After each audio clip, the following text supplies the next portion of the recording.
রাজধানীর এভারকেয়ার হাসপাতালের সিসিইউতে ১২ দিন ধরে চিকিৎসাধীন বিএনপির চেয়ারপারসন বেগম খালেদা জিয়াকে উন্নত চিকিৎসার জন্য লন্ডনে নেওয়া হচ্ছে। সূত্রে জানা গেছে, বেগম খালেদা জিয়াকে নিয়ে শুক্রবার ৫ই ডিসেম্বর লন্ডনের উদ্দেশ্যে রওনা হবে কাতারের পাঠানো এয়ার অ্যাম্বুলেন্স। ব্যক্তিগত চিকিৎসক সহ ১৪ জন তার সঙ্গে যাবেন।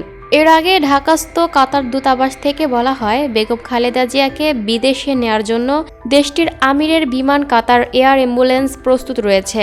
চিকিৎসকদের সম্মতি পেলেই কাতার থেকে রওনা হবে। এদিন রাজধানীর নয়াপল্টনে বিএনপির কেন্দ্রীয় কার্যালয়ে সংবাদ সম্মেলনে দলের সিনিয়র যুগ্ম মহাসচিব রুহুল কবির রিজভী বলেন, বেগম খালেদা জিয়ার শারীরিক অবস্থা আগের মতোই অপরিবর্তিত। তার চিকিৎসা চলছে। দীর্ঘদিন ধরে Khaleda Zia arthritis, diabetes, kidney, ফুসফুস, চোখের সমস্যা সহ নানা জটিলতায় ভুগছেন। গত বছরের ৫ আগস্টে গণঅভ্যুত্থানে আওয়ামী লীগ সরকারের পতনের পর খালেদা জিয়া মুক্তি পান। এরপর চলতি বছরের ৭ই জানুয়ারি উন্নত চিকিৎসার জন্য লন্ডনে যান খালেদা জিয়া।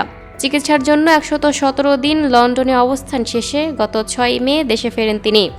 এরপর নিয়মিত স্বাস্থ্য পরীক্ষার জন্য এভারকেয়ার হাসপাতালে নেওয়া হয় বিএনপি চেয়ারপারসনকে।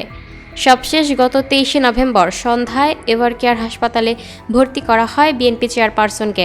এরপর থেকে তিনি সংকটাপন্ন পরিস্থিতিতে রয়েছেন বলে জানিয়ে আসছেন দলের স্থায়ী কমিটির সদস্য ডাক্তার জাহিদ হোসেন সহ শীর্ষ পর্যায়ের নেতারা। এদিকে বেগম জিয়াকে রাষ্ট্রের অতি গুরুত্বপূর্ণ ব্যক্তি ঘোষণার পর থেকেই এভারকেয়ার হাসপাতাল এলাকার নিরাপত্তায় নিয়োজিত আছেন এসএসএফ ও পিজিআর সদস্যরা। প্রধান উপদেষ্টার কার্যালয় থেকে জানানো হয়, এসএসএফ এর নিরাপত্তা প্রোটোকল অনুযায়ী বৃহস্পতিবার ৪ঠা ডিসেম্বর বেলা ১২টা থেকে বিকেল ৪টার মধ্যে এভারকেয়ার হাসপাতালের নিকটস্থ দুটি উন্মুক্ত মাঠে বাংলাদেশ সেনাবাহিনী ও বিমান বাহিনীর হেলিকপ্টার পরীক্ষামূলক অবতরণ ও উড্ডয়ন পরিচালনা করবেন। এ বিষয়ে কোনো ধরনের অপপ্রচার বা বিভ্রান্তি থেকে বিরত থাকার অনুরোধ জানায় প্রধান উপদেষ্টার কার্যালয়। Lucky Akter, up to date news, Dhaka.